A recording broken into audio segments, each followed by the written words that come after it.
ጤና ይስጥልን ክቡራን ተመልካቾቻችን፣ ከትንሿ ብዕር የዕለቱን ዜና ይዘን ቀርበናል። በቅድሚያ አበይት ነጥቦችን እንሆ።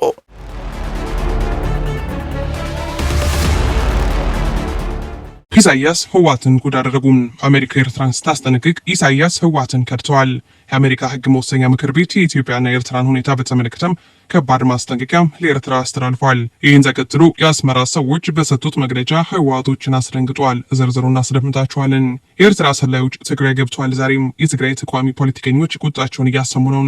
ከህወሓት ጋር ህገወጥ ግንኙነት የመሰረተው የኤርትራ መንግስት ኢትዮጵያ ላይ እየፈጠረ ያለው የጦርነት ስጋት በዓለም አቀፉ ማህበረሰብ ሳይቀር ውግዘት እያስከተለበት ነው። ህወሓት ከኢትዮጵያ ፖለቲካ በይፋ መሰረዙን ተከትሎ የአስመራ ሰዎች ኢትዮጵያን የመረበሽ እቅዳቸው አደጋ ውስጥ በመግባቱም በተቀነባበረ መንገድ የኤርትራ ደህንነቶች ወደ ትግራይ እንዲገቡ ተደርጓል። እንዴት ገቡም በመረጃችን ነግራችኋለን። ወደ ዝርዝሩ እንውሰዳቸው። ኢሳያስ ህወሓትን ጉድ አደረጉም። አሜሪካ ኤርትራን ስታስጠነቅቅ ኢሳያስ ህወሓትን ክደዋል። የአሜሪካ ህግ መወሰኛ ምክር ቤት የኢትዮጵያና የኤርትራን ሁኔታ በተመለከተም ከባድ ማስጠንቀቂያም ኤርትራ አሳልፏል። ይህን ተከትሎ የአስመራ ሰዎች በሰጡት መግለጫም ህወሓቶች ተደናግጠዋል። የአሜሪካ ህግ መወሰኛ ምክር ቤት ኤርትራ ኢትዮጵያ ሉዓላዊ ግዛት ይዛለች፣ በአስቸኳይ ለቃ ትውጣ ብለዋል። በስብሰባውን የአሜሪካው ሴናተር ኤርትራ ለጦርነት እየተዘጋጀች ነው ሲሉም አሳስበዋል። አንድ አሜሪካ የቀድሞ የውጭ ጉዳይ ቢሮ ኃላፊ ደግሞ ኤርትራ አሁንም የኢትዮጵያን ግዛቶች ተቆጣጥራ ትገኛለች ብለዋል።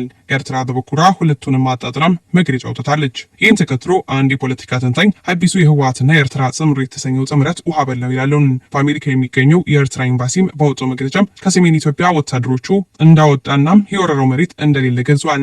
ጽምሩ በሚል የተጀመረው የሴራ ግንኙነት በመጨረሻም ውጥረቱም ህወሓት ከፓርቲነት አሰርዞም ቀጥሎም በወረራ የያዛቸውን የሰሜን ኢትዮጵያ ቦታዎች ወይም የትግራይ ክልል መሬት ኤርትራ እንደሌለ በመግለጽ በክህደት ተጠናቋል። ታዲያ ፖለቲከኛው እንደሚሉት ኤርትራ ምኞቷ ከፊት አሰልፋ ከኋላ እየጋለበች ፍላጎቷን ማሟላት ነው። ኢሳያስ አፈወርቂም ህወሓትን ከፊት በማሰለፍ ከመንግስት ጋር ካቃቃሩናም ከፓርቲነት እንዲሰረዝ ካረጉ በኋላም ራሳቸውን ገሸሽ ማድረጋቸውን የተነገረው።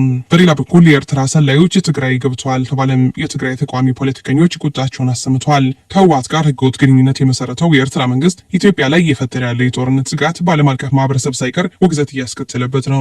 ህወሓት ከኢትዮጵያ ፖለቲካ በይፋ መሰረዙን ተከትሎ የአስመራ ሰዎች ኢትዮጵያን የመረበሽ እቅዳቸው አደጋ ውስጥ በመግባቱም በተቀነባበረ መንገድ የኤርትራ ደህንነቶች ወደ ትግራይ እንዲገቡ ተደርጓል ሲሉም መረጃዎች ከወደ አክሱም ሰምተናል። ኤርትራ ስራቸው የቆየቻቸውን የትግራይ ተወላጆች ወደ ሀገራቸው ተመልሰዋል። የትግራይ ተወላጆችን አግቶ የቆየው የኤርትራ መንግስት ከህወሓት ጋር ተስማምቶ ዛሬ ልቅቅ ያለው በሚል ወደ ትግራይ ልኳቸዋል። አንድ የደህንነትና የመረጃ ምንጫችንም ከአክሱም ባደረሱን መረጃ የኢትዮጵያ ዜጎች ከታገቱበት መለቀቃቸው መልካም ቢሆንም ቁጥራቸው በዛ ያሉ የኤርትራ ሰላዮች አብረው እንዲገቡ ተደርጓል ብሏል። 24ቱ የኤርትራ ሰላዮች የኤርትራ መንግስት ከለቀቃቸው 78 የትግራይ ተወላጆች ጋር በትግራይ ገብቷል ተብሏል። ዛሬ በአክሱም ከተማም አቀባበል ተደርጎላቸዋል። ይህ አደገኛ የህወሓት ስራ ጥንቃቄ የሚያስፈልገውና በተለይም የትግራይ ማህበረሰብ ጉዳዩን በንቃት እንዲከላከል እንዲሁም እንዲከታተል ለኢሳያስ መንግስት እንዳይጠለፍ የፖለቲካ ተንታኞች አስጠንቅቋል። አስገራሚ ብደት ውስጥ የገቡት የህወሓትና የአስመራ ሰዎች ኢትዮጵያን እንወጋለን ብለው አደገኛ ወታደራዊ ትብብር ላይ ናቸው። የትግራይን 42 ክፍለ ጦሮች የሚመሩት የጦር አዛዦች በራማ ትግራይና ቫዲኩላ ኤርትራ ሁለት ጊዜም የኤርትራ ምዕራባዊ ግንባር አዛዥ ከሆነው ከብርጋዴር ጀነራል ኢዮብ ፍስሐይ ወይም ደግሞ በቅጽል ስሙ ሀሊባይ ከሚሰኘው የጦር አመራር ጋር ተገናኝተው መምከራቸውንም ሰምተናል። ጌታቸው ረዳም ከሰሞኑ የህወሓት ጀነራሎች ዘራፊና ወንጀለኞች በመሆናቸው ሀገር ሰላም እንዲሆን አይፈልጉም፣ ሁሌም ጦርነት ውስጥ መቆየት ይፈልጋሉ፣ ሰላም ከሆነ መጠየቅን ይፈራሉ ብለው ተናግረው ነበር። ኢትዮጵያን ከተለያየ አቅጣጫም ውጥረት ውስጥ ለማስገባት ጥረት እያደረጉ የሚገኙት የኢሳያስ አፈወርቂ አስተዳደር በሌላ በኩል የኢትዮጵያ መንግስት የአፍሪካ ቀንድ ቀጠናን እያተራመሰ ነው ሲል ለአሜሪካ መንግስት ስሞታዋን አሰምታለች።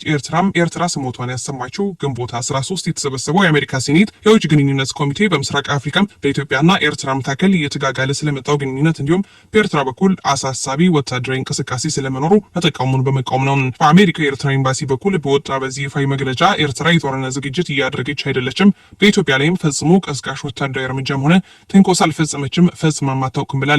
በቀጠናው ያለው ውጥረትና ስጋት የሚመነጨው በኢትዮጵያና ሚዲያዎቿ በኩል ከተቻለም በዲፕሎማሲና ህጋዊ መንገድ አስፈላጊ ከሆነም በግዳጅ ወደብናም የባህር ዳርቻ ለመያዝ ከሚደረጉ ዘመቻዎች ነው በማለት አሜሪካን አካፋ እንዲጠፋን አካፋቤ ስትል አሳስባለች። ኤርትራ የኮሚቴው አባልና የቀድሞ ስቴት ዲፓርትመንት ኃላፊ የሆኑት ጆሹዋ ማሴርቬይ የኤርትራ ወታደሮች በምስራቃዊ ትግራይ እንደሚገኝ የሰጡት እማኝነትም የስሩን ነገሩን ዓላማና ፍላጎት እንድንጠይቅ የሚያስገድደን አሳዛኝ እማኝነት ነው በማለት የጆሹዋን እማኝነት ከጀርባው ሌላ ዓላማ እንዳለው ተጠርጣሪውን ገልጿል። የኤርትራ መግለጫ የአስመራው መንግስት ከሰሜን ኢትዮጵያ ጦርነት በኋላ ወታደሮች ሙሉ ለሙሉ ወደ ሉዓላዊ ግዛት ተመልሶም ሰፍሮ ይገኛል ሲል በምዕራብ ትግራይ እንደሌለ ለኮሚቴው ሪፖርት መልስ ሰጥቷል። ክቡራን ተመልካቾች ለሰዓቱ ያዝናቸው መረጃዎች በዚሁ አበቁ። በሌሎች መረጃዎች ዳግም እስከምንመለስ በያለንበት ቸር ያሰማን። ሰላም ለሀገራችን፣ ሰላም ለዓለማችን። ኢትዮጵያችን ለዘላለም ትኑር።